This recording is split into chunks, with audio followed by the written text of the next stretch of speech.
Quem for chegando, eu vou pedir para me avisar se agora está com som, para eu poder dar início, tá?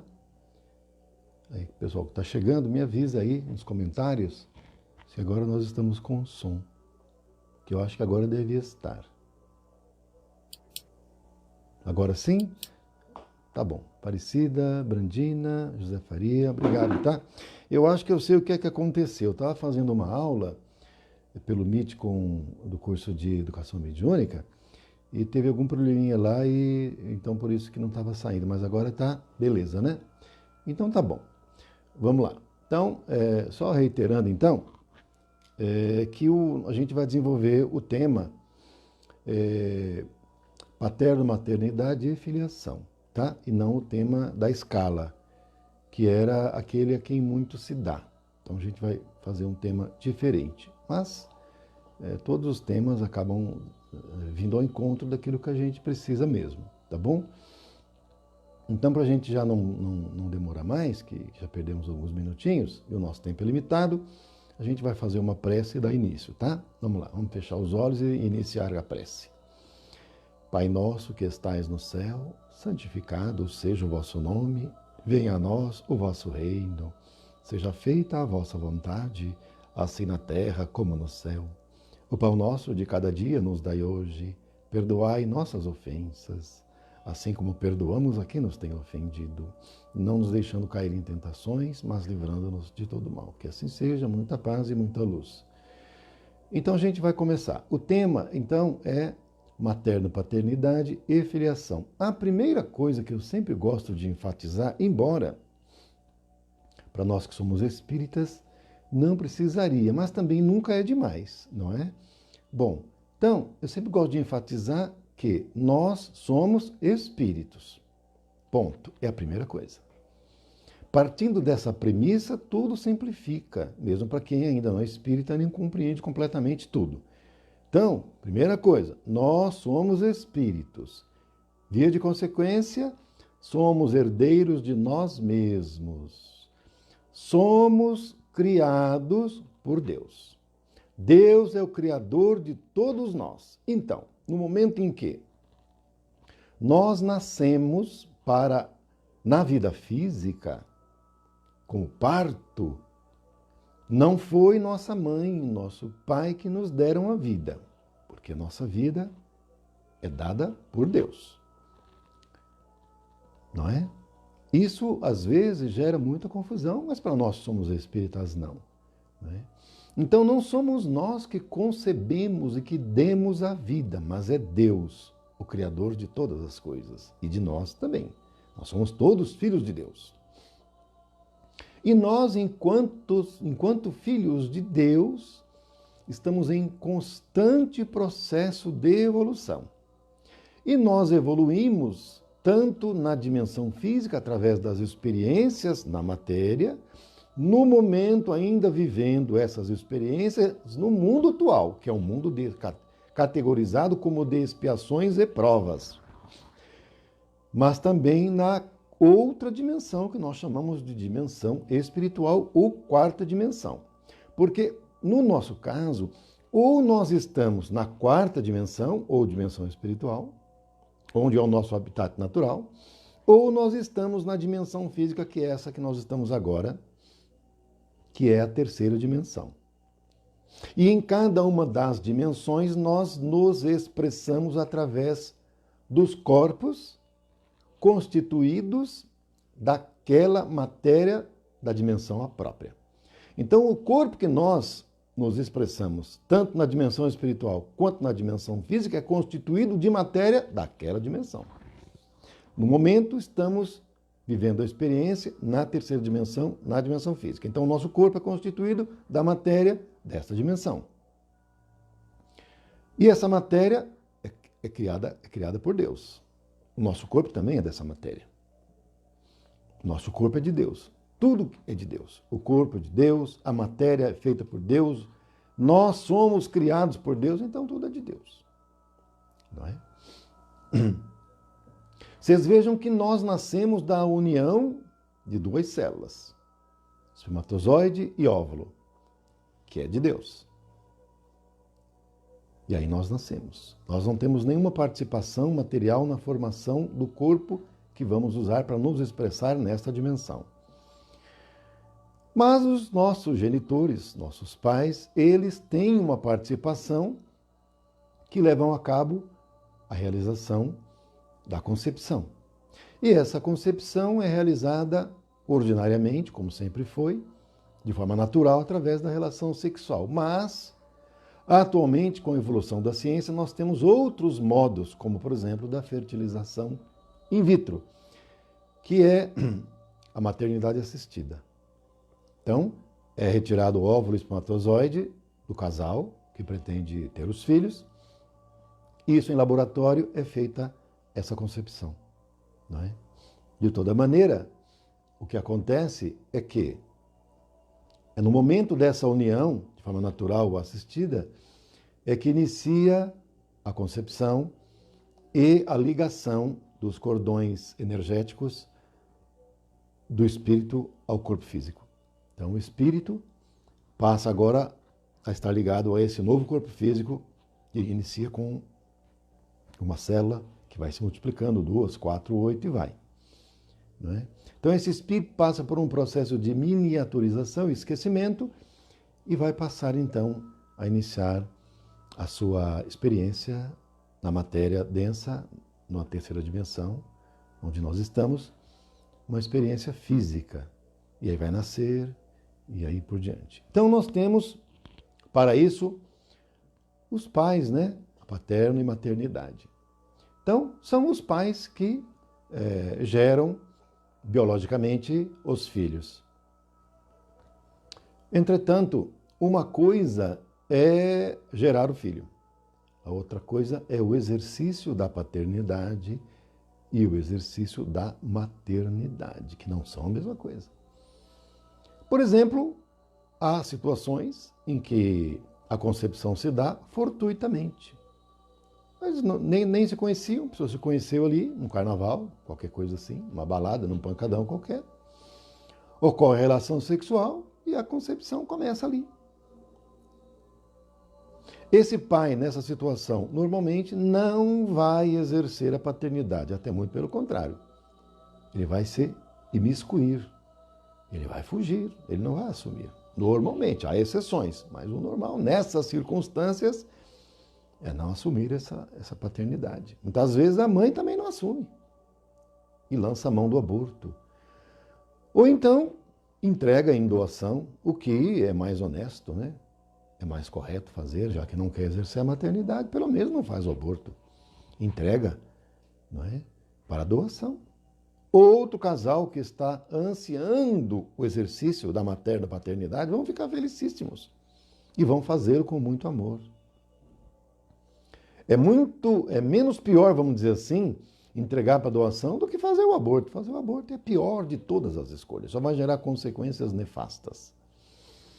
Agora, essas relações que são geradas com paternidade e maternidade, elas se dão através das uniões formadas por laços. Se esses laços são laços de afeto, nós vamos ter uma família linda, porque os espíritos que estão ali unidos por esses laços de afeto vão viver uma relação familiar maravilhosa, de crescimento, né? De avanço espiritual, moral, para todos.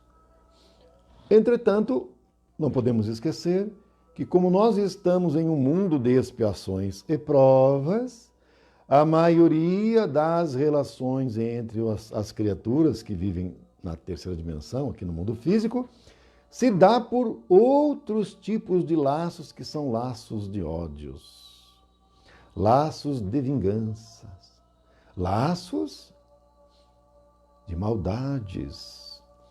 Então, se um espírito odeia o outro, pode saber que formou um laço e que nessa situação vai acabar um nascendo do outro. E no lar, normalmente, vai ter um ou ambos que vão nascer do outro que se odeiam. Às vezes, é o pai que tem uma dissensão com o que nasce como filho dele. Então há uma relação aí muito negativa, de divergências, de dissabores, de ódios. E nasce um filho do outro, porque o laço prende.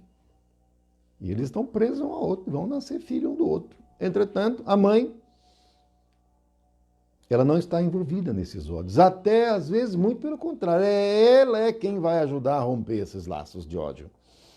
E, quem sabe, até ajudar a converter esses laços que antes prendiam pelo ódio em laços que não vão prender, mas vão unir pelo amor. Então, às vezes, é a mãe que vai ser a figura central, a pedra angular desta casa, deste lar, que ajudará tanto os espíritos que estão na condição de pai quanto de filho a desatarem esses nós.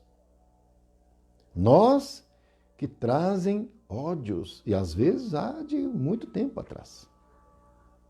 Não é? Normalmente, na categoria de mundo em que nós estamos, nos lares, dificilmente vamos encontrar um lar onde todos estão ligados por laços de afeto. Difícil. Via de regra, alguns vão estar ligados por laços de afeto, mas nem todos. Outros poderão estar ligados por laços de ódio. Na verdade, eu não diria nem laços, mas eu diria correntes, porque elas prendem. Isso na nossa dimensão.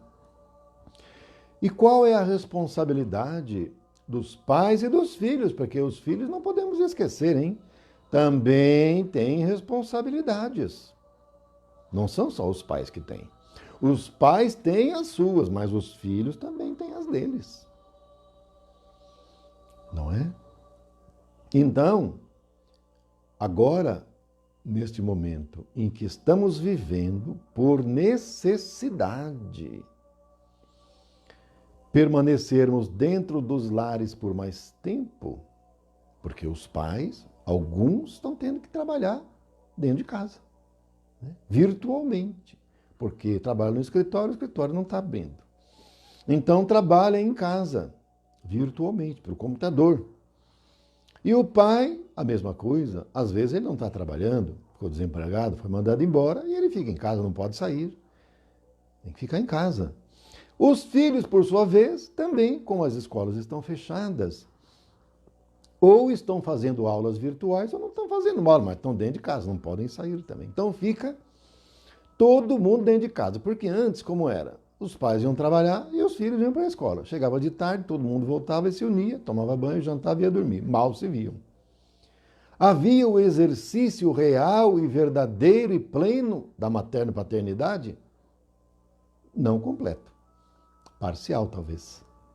Porque, normalmente, no modelo anterior, e que vigia, e que agora está sobrestado, esse exercício da materno-paternidade, em parte, ela era relegada, era entregue aos professores nas escolas. Crianças, às vezes, recém-nascidas, pequenininhas, ainda de fralda, iam para a escola. Não estou recriminando os pais, porque às vezes precisa mesmo, o pai precisa trabalhar, a mãe também, mas eu estou só dizendo. E aí, desde aquela infância pequenina, criança na escola. Criado por tias na escola, pessoas que trabalham lá. Nem todas com um preparo, cada um com seu perfil. Nem todos preparados para esse trabalho, mas precisa, arrumou o serviço, está lá trabalhando. É a criança na escola. Às vezes o dia inteiro. Não raro o dia inteiro. E aí, quem é que ensina para a criança sobre o caráter, sobre o respeito? Os pais, que seriam os responsáveis naturais, ou as funcionárias da escola? Nesses casos, normalmente as funcionárias da escola. Ficava a cargo delas. Mas esse dever original é dos pais. Os pais que, recebendo esses filhos, têm que exercer a maternidade e a paternidade, observando seus filhos de pequeno. Onde há ainda fragilidades neles. Não é? E observando essas fragilidades morais dos filhos, às vezes até intelectuais, ajudar os filhos no seu crescimento. E não nos esquecendo que é na primeira infância onde a criança é mais suscetível para assimilar esses ensinamentos. Porque depois fecha-se o ciclo da primeira infância e muito dificilmente essa criança vai assimilar mais alguma coisa. Porque daí o espírito começa a surgir na sua personalidade que ele é. Então, você não aprendeu na primeira infância, da segunda para frente é muito mais difícil. Como um broto de uma planta, que enquanto é um broto tenro, você pega aquele broto e você faz ele virar para um lado, ele virar para o outro, ele aceita, ele assimila. Mas quando o broto vira uma planta já mais rígida, se você tentar fazer a mesma coisa, ele vai quebrar e vai morrer. Então você não consegue mais. Criança também é assim. Na primeira infância, você percebeu que a criança fez algo que não devia. É importante dar um castigo para a criança? É importante para a criança aprender. Põe no banquinho da disciplina e fala para ela, reflita o que você fez que está errado. Agora, tem uma coisa. As crianças que estão encarnando agora da nova geração, elas não vão aceitar esse castigo se ele não for correto. Eles vão questionar. Por que eu estou recebendo esse castigo? E se não for justo, ele vai querer discutir com a mãe e com o pai. Pode ter certeza. Não, mas você fez a mesma coisa. Por que está me pondo na disciplina? A criança vai falar isso para o pai e para a mãe. Mas você também fez isso. Por que está me pondo no castigo? Então fique você também. A criança fala isso, gente. Essas da nova geração. Então, a gente precisa ter moral para dar castigo para a criança. Se nós não tivermos, a gente não consegue. As crianças da geração velha, eles não falavam nada, mas as atuais, se a gente não tiver moral, não adianta. Então a gente tem que dar o exemplo para poder depois dar o castigo para a criança, porque senão não vai adiantar. Porque antes funcionava o seguinte, a criança é criada na escola. Então, mas agora não é mais assim. Porque esse novo modelo que a gente está vendo iniciar agora, vai gerar, no princípio, um pouco de conflito. Porque nós estamos na final da transição e as gerações estão se mesclando. Os espíritos que estão nascendo não são todos da nova geração, tem uma parte que não é. Eles estão acostumados do jeito velho. E o jeito velho vai estar acabando, não vai mais poder continuar. Agora, uma coisa muito importante é que esses espíritos da nova geração, que estão já encarnados e que vão continuar encarnando, eles vão ser os nossos pais e nossos avós no futuro. Eles vão saber nos ensinar, quando a gente nascer criança de novo, filhos deles, vão saber nos conduzir no caminho melhor, que a gente não sabia. Através do diálogo, do exemplo, do testemunho pessoal. E nós vamos aprender através do exemplo pessoal, porque não tem outro jeito de aprender. Vocês vejam bem uma coisa. O Cristo precisou encarnar e dar o seu testemunho pessoal, o seu exemplo de vida para nós. Porque senão a gente não assimilava. E a gente até hoje não assimilou direito. Imagine, ele tendo vindo aqui. Dar o seu exemplo pessoal, o seu testemunho de tolerância, de amor incondicional, até por aqueles que o estavam matando. Dando seu testemunho. Olha, é assim que é para ser. Eu estou sendo para vocês verem como é que é. E o Pedro disse, mas mestre, eu tenho que perdoar 7 vezes? E o Cristo disse, não 7 vezes. Mas 7 vezes 7, em outros termos, indefinidamente. Perdoar verdadeiramente, incondicionalmente.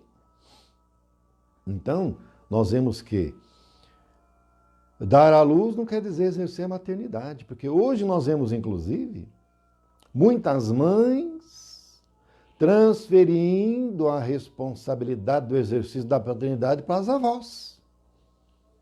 Tem muitas avós que estão aposentadas já, com mais de 60 anos, tendo que exercer a maternidade pelas filhas, exercendo a maternidade dos netos, quando a mãe que deveria. Aí a mãe vai para o pancadão, a mãe vai para a balada e deixa as crianças com a avó. Vai trabalhar, deixa as crianças com a avó. Quem é que está criando? Quem é que está exercendo a maternidade? é a avó. A avó pega, leva para tomar vacina. A avó leva para a escola. A avó em casa ensina, conta história, põe para dormir. A avó faz tudo. Dá banho. E a mãe? Quem é que está exercendo a maternidade? Não é a mãe. Deveria ser. Mas não está sendo. Gente, não é um caso só nem dois, são muitos casos que a gente vê acontecer isso. E muitos pais não exercem, vão embora. Não querem saber. E vão atrás da ilusão de um outro amor. E a criança fica chorando. Tem que limpar a criança. O pai não quer saber disso nada, não. Vai-se embora. A mãe, por sua vez, também, por ser imatura, deixa com a avó. Então, é preciso essa responsabilidade do exercício da maternidade. E os filhos, por sua vez, tenham respeito aos pais. Tenham consideração pelos pais. Porque se os pais não são os pais que essa criança gostaria de ter, mas esse pai, essa mãe, foi o agente que permitiu esse espírito, a oportunidade da experiência na matéria. Só por isso tem que ter a gratidão já. Só por isso. E perdoar, porque ninguém é perfeito. Todos nós precisamos de perdão, gente, porque todos nós erramos. Todo mundo erra. Porque todo mundo tem falha moral, de caráter, que não são perfeitos. Nós somos egoístas, nós somos vaidosos, nós somos orgulhosos. Todos nós somos. Em maior ou menor grau, nós somos. Essa é a realidade. Então, precisamos perdoar uns aos outros. Porque se nós não perdoarmos uns aos outros, como é que a gente vai querer ser perdoado também? Como na prece dominical. Tem na prece dominical que a gente pede para perdoar, para que possamos ser perdoados. Não é? Gente, e o perdão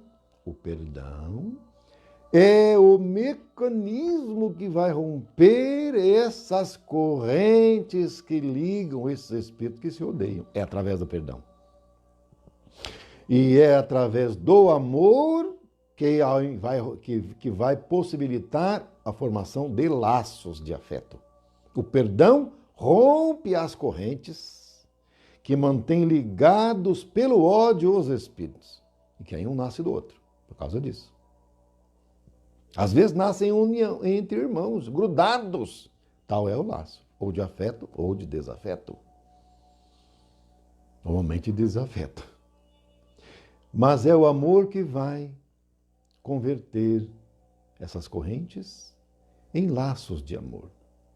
Então, na dimensão física onde nós estamos, nós temos as famílias que são formadas geralmente por laços de desafetos, mas também de afetos. Dos dois. Contudo, na dimensão espiritual, as famílias espirituais são formadas unicamente por laços de afeto, por laços de amor. Porque lá,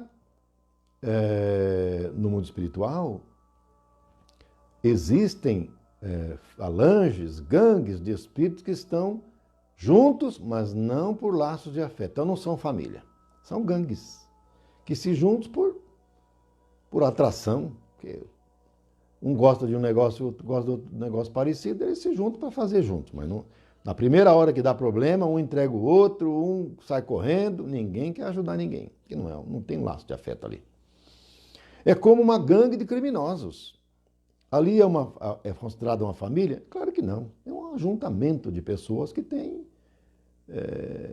gostos semelhantes, sentimentos semelhantes, voltados para o crime, e vão fazer um crime, um assalto.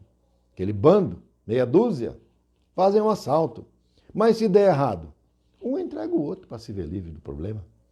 Quando um não tira a vida do outro para ficar com uma maior quantidade da partilha. Então vocês vejam que aí não tem família. No mundo espiritual, a família se dá somente por laços de afeto, por laços de amor. O resto é gangue, é bando, é gente um dominando o outro. No mundo espiritual. Entretanto, aqui na nossa dimensão, as famílias não são formadas só por laços de afeto, mas também por laços de desafeto. Então é diferente na nossa dimensão e da dimensão espiritual. Não é? E, se por um lado é isso, ninguém é obrigado odiar ninguém. Né? Você não veio numa família e precisa abandonar pai e mãe depois quando fica velhinho. Não, você não é obrigado a fazer isso. Ah, mas eles não me amaram e não me ajudaram e não me deram carinho, e me jogavam lá, eu fui criado na rua, então agora também eu não tenho amor, não tenho afeto por esse pai e por essa mãe. Eles que se virem que estão velhinhos agora, não estou nem aí com eles. Estou fazendo muito de pôr num asilo. Não, nós não precisamos retribuir o mal com o mal. Então, porque eu não recebi o afeto, eu não recebi a atenção que eu julguei que deveria, e talvez devesse mesmo, não é por isso que eu tenho que pagar na mesma moeda.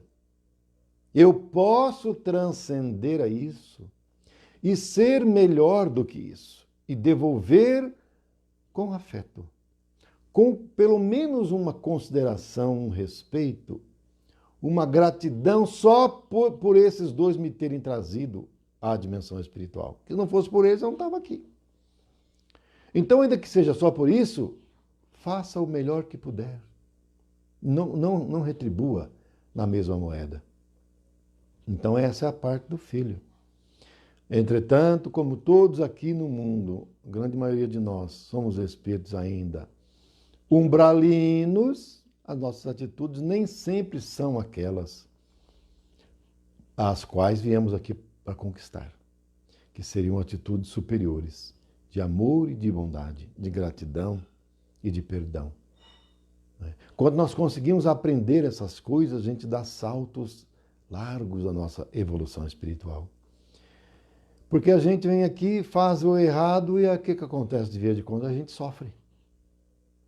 Então a gente sofre para tentar acertar pelo sofrimento. Mas não é o sofrimento que faz a gente evoluir. Essa é uma coisa importante da gente entender. Não é o sofrimento que faz a gente evoluir, mas é a nossa atitude frente ao sofrimento é que poderá nos fazer evoluir. É como nós lidamos com o sofrimento que poderá nos fazer evoluir. Porque se eu, ante o sofrimento, fico revoltado, com ódio, embora eu possa até estar pagando um karma com aquele sofrimento, eu não vou ter proveito algum em termos de evolução espiritual, porque eu continuo do mesmo jeito. Eu continuo com o mesmo sentimento de revolta, de vingança e de ódio no coração. Posso ter pago o karma pelo sofrimento, mas eu não conquistei nenhum valor espiritual e moral. Então eu não evoluí em nada, eu não cresci em nada, continuo na mesma. O sofrimento para mim não resolveu ao ponto de eu evoluir. Não adiantou. Então é por isso que o Cristo falou, bem-aventurados os que sofrem, porque serão consolados. Mas o Cristo disse os que sofrem bem, é o bem sofrer. Porque quando a gente sofre bem, a gente aceita a dor sem revolta, mas com resignação, com aceitação, com gratidão, amparando mesmo no sofrimento, outro que sofre mais do que nós, porque a gente já está sofrendo, tem gente que sofre muito mais, infinitamente mais. Aí nós vamos dar um salto na nossa evolução espiritual, não é? Então, a materno-paternidade, ela se dá de forma natural, biológica, pelo sexo, ou então pela fertilização in vitro, pela ciência. Mas isso é uma coisa, a outra, como eu já havia dito, é o exercício da maternidade. E nós, agora, nós vamos ter que exercer a maternidade e a paternidade de um jeito ou de outro. Agora vai ser meio na marra, forçado, porque nós estamos tudo dentro de casa. A criança está chorando, o que você vai fazer? A escola não está aberta para você mandar para a escola. Você vai ter que ir lá, ver o que está acontecendo. E resolver o assunto. Não adianta bater na criança, que aí piora. Então precisa ir lá, verificar por que a criança está chorando. Ouvir a criança, abraçar a criança. Às vezes a criança está precisando, gente, só de um abraço. Ela está chorando porque ela está precisando de um abraço. Criança pequena, ela quer colo.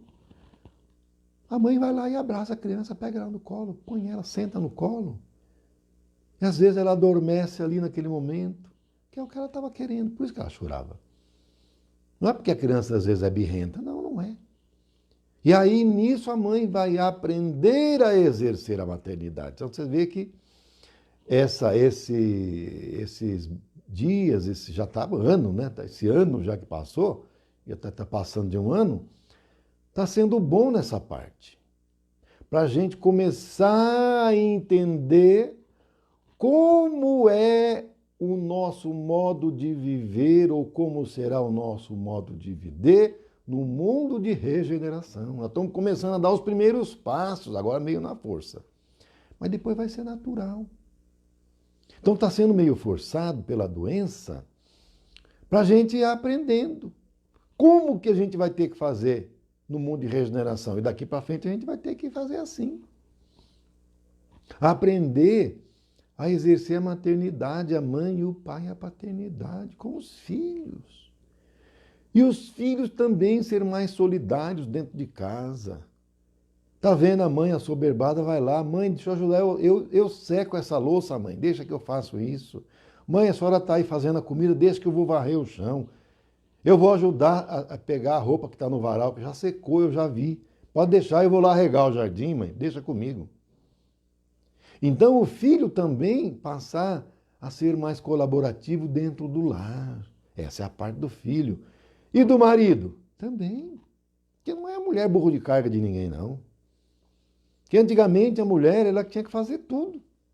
Gente, a mulher fazia tudo, era a última que ia tomar sua refeição, era a última que ia tomar banho, era uma escrava. Não, não pode ser assim. O marido precisa ajudar. Criança, filho precisa ajudar. Porque não é uma família? Uma família, todos têm que mutuamente se ajudar para todos crescerem.